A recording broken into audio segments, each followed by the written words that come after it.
অন্তর্বর্তীকালীন সরকারকে আপনাকে চোখে চোখে রাখতে হবে, তাদের ভুল ত্রুটিগুলোকে চোখে আঙ্গুল দিয়ে দেখিয়ে দিতে হবে যে এখানে আপনার সমস্যাগুলো হচ্ছে। আপনারা জানেন যে আমাদের এই 2024-এ গণ অভ্যুত্থানে ছাত্র জনতার যে গণ অভ্যুত্থান, সেখানে 1000 জন মানুষকে হত্যা করা হয়েছে। আপনারা শুনলে অবাক হবেন যে 69-এর গণ অভ্যুত্থানে 61 জন মানুষ মারা গিয়েছিল মাত্র। এরশাদের 9 বছরের স্বৈরাচারী সময়ে মাত্র 370 জন মানুষ মারা গিয়েছিল। মাত্র বলছে এই কারণে, এই সমস্ত কিছুকে ছাপিয়ে পুরো পৃথিবীর একটা বেসামরিক সরকারের সময় তার নিজের নাগরিক 1000 জন মানুষকে হত্যা করা, এই যে নিকট অতীতে আমরা পৃথিবীর ইতিহাসে খুঁজে পাই না। 4000 জন মানুষ কিন্তু অন্ধ হয়ে যাচ্ছেন, কারো এক চোখ, কারো দু চোখ। 20,000 মানুষ পঙ্গু হয়ে যাচ্ছেন, কেউ স্থায়ীভাবে, কেউ আংশিকভাবে। এই যে সীমাহীন নির্যাতন, বর্বরতা, সহিংসতার যে প্রেক্ষাপট, ছাত্র জনতার যে গণ অভ্যুত্থান, এটিকে আমাদের বারবার স্মরণ করতে হবে। না হলে এই কাঠামো এবং ব্যবস্থা, যেটা আমার পাশে আমার ভাই বলেছে, সেই ব্যবস্থা কিন্তু এখন রয়ে গেছে এবং সেইখানে যে কোনো সময় এরকম শেখ হাসিনার জায়গায় আর কাউকে বসিয়ে দিলে সেই ধরনের স্বৈরাচারী কাঠামো তৈরি হতে পারে। এই যে আপনারা বলেছেন, এই গণ অভ্যুত্থান, এই মানুষের আত্মত্যাগের ফল তো বাজারে পেতে হবে। বাজারে কি পাচ্ছি আমরা? তাহলে আওয়ামী লীগের সিন্ডিকেট তো ভেঙে গেছে, তাহলে এরা কোন সিন্ডিকেট?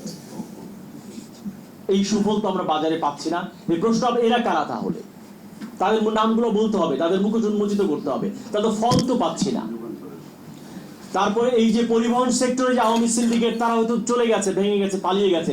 এখনো তাহলে যাত্রীদের কল্যাণে কাজ হচ্ছে না কেন? ভাড়া কেন কমছে না? নৈরাজ্য কেন কমছে না? এরা কোন সিন্ডিকেট?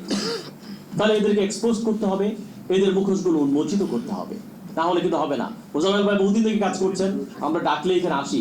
এই যে ভাড়া নির্ধারণের কথা বলা হয়েছে, এই ওবায়দুল কাদের কথা দেখেছেন যে উনি ওনার নিজ দলের লোকদেরকে ডাকে মতামত বিনিময় করবার জন্য।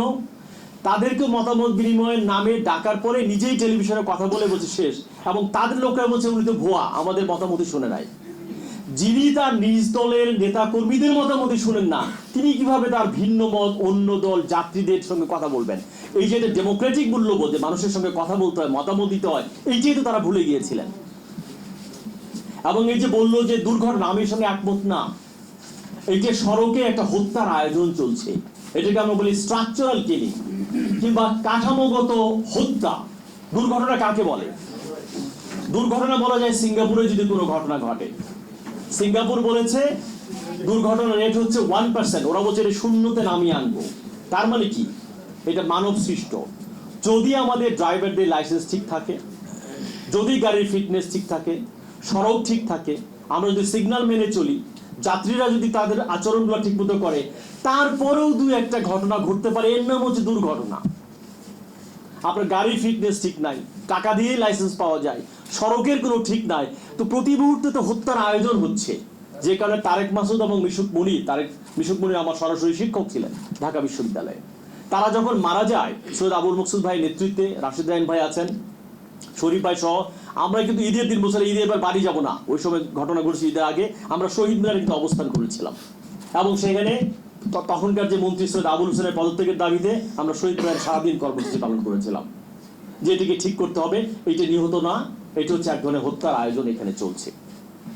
কাজে এই যে আমাদের যারা মেয়র থাকেন, তারা বাইরে যান, সড়ক মন্ত্রীরা বাইরে যান, আমার তো মনে হয় যে আমাদের যে বাসগুলো, এইটা দেখেছেন না, বৃষ্টির দোকানের সামনে কতগুলো কুকুর থাকে, যার লোম উঠে যায়, এরকম লোম উঠা, ছাল তোলা, একটা ঘষা খাওয়া বাস পুরো পৃথিবীর কোথাও আমি দেখি না। অনেক দেশে আমি গেছি, এরকম বাজে ব্যবস্থা কোথাও দেখিনি আসলে। সেটা বাংলাদেশেও চলছে সবখানে। যেটা জানি, কম্বোডিয়া থেকে শুরু করে, খুব ধনী দেশ না, আমাদের চেয়ে পার ক্যাপিটা ইনকাম অনেক কম।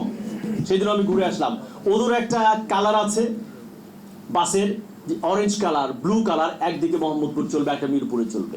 বাসের নাম্বার আছে 3946। আপনি যেটা বললেন, এটা তো সারাদিনের জন্য আমার মালিকের ভাড়া নেওয়ার কথা না। আমরা দেখেছি এক বাসের মালিকে সেম বাস তার সঙ্গে কম্পিট করছে। কারণ কি? ড্রাইভার চুক্তিতে নিয়ে আসে, তাকে আর একদিন পরে তাহলে টাকা ফেরত দিবে, পরের দিন আবার চুক্তি টানে। একই কোম্পানির বাস আরেক কোম্পানির সঙ্গে প্রতিযোগিতা করি, তো ছাত্রদেরকে মেরে ফেলেছিল, আমরা দেখেছি।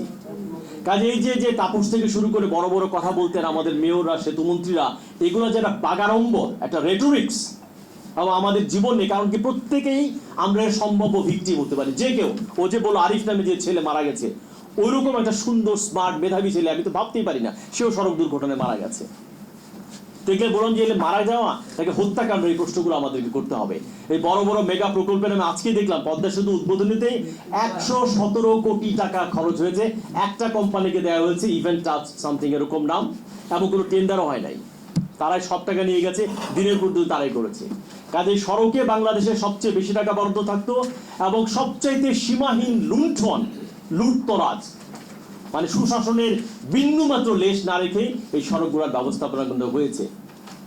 এই বিআরটি 3 বছরের প্রকল্প, এখনো আমি জানি না সেগুলো কিন্তু এখনো শুরু করতে পারেন নাই, 10 বছর পার হয়ে গেছে। যত দিন যায় তত কিন্তু খরচটা আমার পরে, আপনার উপরে পড়ে। তো আমি শেষ করি, সামনে যেহেতু জুম্মা নামাজ আছে, অনেক কথাই আমাদের আছে। যদি সিঙ্গাপুর পারে 1 থেকে 0% আনতে, তাহলে আমরাও চাইলে যদি ফিটনেস ঠিক করি, লাইসেন্স ঠিক করি, ড্রাইভারদের তাদের মর্যাদা করি চাকরির জন্য, সড়কগুলো যদি আমরা ঠিক করি, সিগন্যাল যদি সবাই মানলি, এই দুর্ঘটনা কমিয়ে আনা, এটা নিয়তি না, এটা আল্লাহর মাল আল্লাহ নিয়ে যাওয়ার ব্যাপার না, এটা আমাদের মানব সৃষ্ট, এটা ব্যবস্থাপনা সংকট। এই ব্যবস্থাপনাকে ঠিক করে মানুষের হত্যার আয়োজনটা অনেকখানি সড়কে কমানো সম্ভব। কাজে আগামীতে আমরা মোজাম্মেল ভাই সহ যারা এখানে আছেন সবাইকে নিয়ে এই কথাগুলো বলতে হবে, যেটা বলেছেন আমার ভাই শোয়েব এখানে আছে, ওর এলাকার লোক, সে এখন সড়ক এবং সেতুর দায়িত্ব নিয়েছে, মানুষ কিন্তু বিরক্ত হচ্ছে তাদের উপরে। আজ পর্যন্ত এই 1.5-2 মাস হয়ে গেল সড়ক নিয়ে তার মুখে আমরা তেমন কোনো বাণী শুনলাম না, আয়োজন শুনলাম না, এবং তার কোনো রিফ্লেকশন আমরা কিন্তু দেখতে পাই না। কারণ তার সঙ্গে আমরা দেখা করতে চাই, কথা বলতে চাই, এবং তাদেরকেও চোখে চোখে রাখতে হবে। এটা আমি বলি যে ক্ষমতার ঝুঁকি হচ্ছে স্বৈরাচারী হওয়া, কেবল শেখ হাসিনার না, যে কোনো ক্ষমতা। কাজে অন্তর্বর্তীকালীন সরকারকে আপনাকে চোখে চোখে রাখতে হবে, তাদের ভুল ত্রুটিগুলোকে চোখে আঙ্গুল দিয়ে দেখিয়ে দিতে হবে যে এখানে আপনার সমস্যাগুলো হচ্ছে, তাহলেই কেবল সড়কে সুশাসন আনা সম্ভব।